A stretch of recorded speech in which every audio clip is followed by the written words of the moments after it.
ఇలా పెట్టి కొడతాం కదా,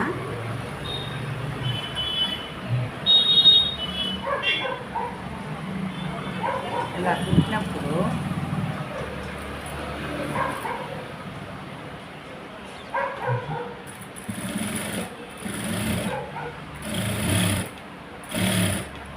ఇలా చేయి పట్టుకోండి. ఇలా పట్టుకోకుండా ఇలా అయిపోయినా అది క్రాస్ కూడా వెళ్ళిపోతుంది. ఇలా చేయి పట్టుకున్నా నేను ఇలా చూడండి, ఇలా పట్టుకున్నారంటే మీకు అటు ఇటు కదలకుండా వస్తుందన్నమాట. అది నేను బ్లౌజ్ కుట్టేసినానండి. అది ఆ తర్వాత నేను ఇంకో బ్లౌజ్ కుట్టేటప్పుడు నేను వివరంగా చెప్తాను.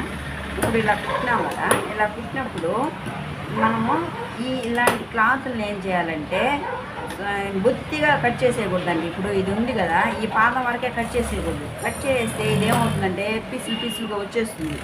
అందులో కొద్దిగా వదిలే కట్ చేసుకోవాలి. ఇలా ప్లేస్ వదిలే కట్ చేసుకోవాలి. దీన్ని మాత్రం పల్స్గా ఉండే క్లాత్ని ఇలా కట్ చేసుకొని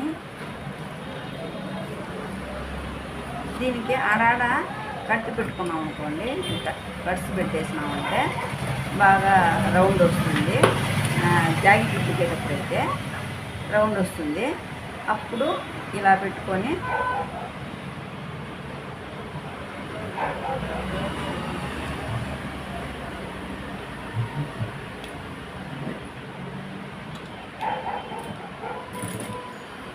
ఇప్పుడు కట్ చేసామనుకోండి, బొత్తిగా క్లాత్ కానీ కట్ చేసామంటే చూడండి,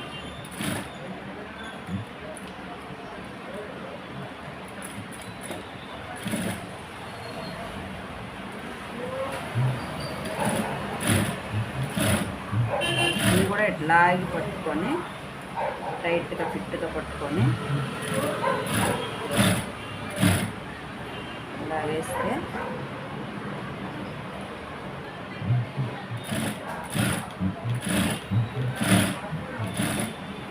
మన చెయ్యి ఇలా పట్టుకున్నప్పుడు మన చేతికి వాటంగానే వస్తుందండి సూది. చూడండి,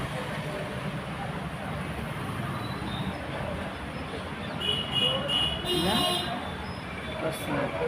ఇప్పుడు ఇది కట్ చేసామనుకోండి, బొత్తిగా కట్ చేసినామంటే ఇదేమవుతుందంటే ఒక్కరవ క్లాత్ ఏమైందంటే ఇటు అన్నప్పుడు మనం జాకెట్ ఫిట్గా వేసుకున్నప్పుడు ఇలా ఇది పీసులుగా వచ్చేసింది. అందువల్ల కొంచెం ఎక్కువ క్లాతే వదులుకోవాలి. ఇలాంటి క్లాతులు, ఇలాంటి పల్సటి క్లాత్ ఉన్నప్పుడు మళ్ళాక ఆ గోడలు రాకుండా లాగి ఫిట్గా పట్టుకొని కుట్టేసినారంటే మీకు ఫిట్గా వస్తుంది. ఇప్పుడు నేను ప్రతి జాకెట్ అలాగే కుట్టాను. నేను ఈసారి జాకెట్లో నేను ఎలా కుట్టాలనేది నేను మీకు చెప్తాను.